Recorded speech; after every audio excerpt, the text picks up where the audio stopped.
Vierge, on le sait, cette pleine lune est importante. Ne pas s'inquiéter trop, comme de coutume.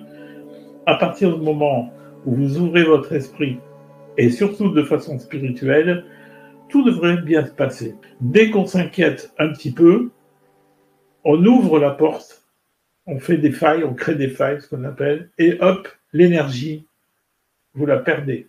Hein, vous êtes obligé après de remonter. Donc, la plus petite inquiétude, il faut la prendre simplement pour un besoin de clarifier les choses. Mais si ça commence à devenir quelque chose d'obsédant, laissez tomber. Voilà. Revenez au présent. Voilà. Pour les vierges, je leur dirais cela. Pour les je dirais qu'il y a certaines vierges pour qui l'obsession est leur présent. Qu'est-ce qu'on fait dans ce cas-là? Ben, on se connecte à plus grand. Voilà. Absolument. C'est exactement ça. Mais je les aime beaucoup parce que ce sont vraiment des chercheurs de vérité. Hein. Ils veulent vraiment connaître à fond tout ce qui se passe. C'est des collectionneurs nés aussi, hein, on le sait bien. Hein.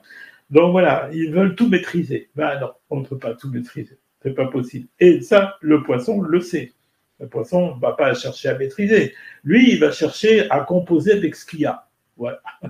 Donc, s'il y a une tendance qui va dans le sens où ça l'arrange, ok, pas de problème. Hein. Vous savez, les poissons, c'est deux poissons qui se tournent le dos.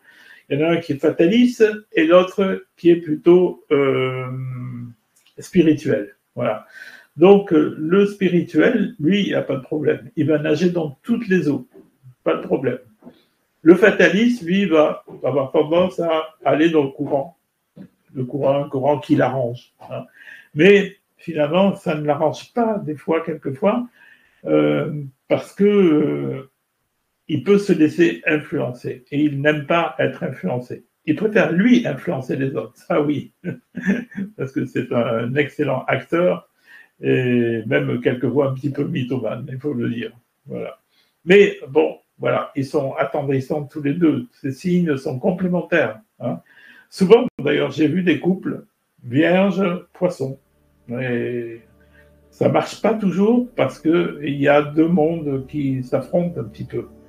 Mais chacun apporte à l'autre. Donc, si vous avez eu une relation avec le signe opposé de cette manière-là, dites-vous bien que c'était pas un échec, c'était simplement que vous étiez en apprentissage. Voilà.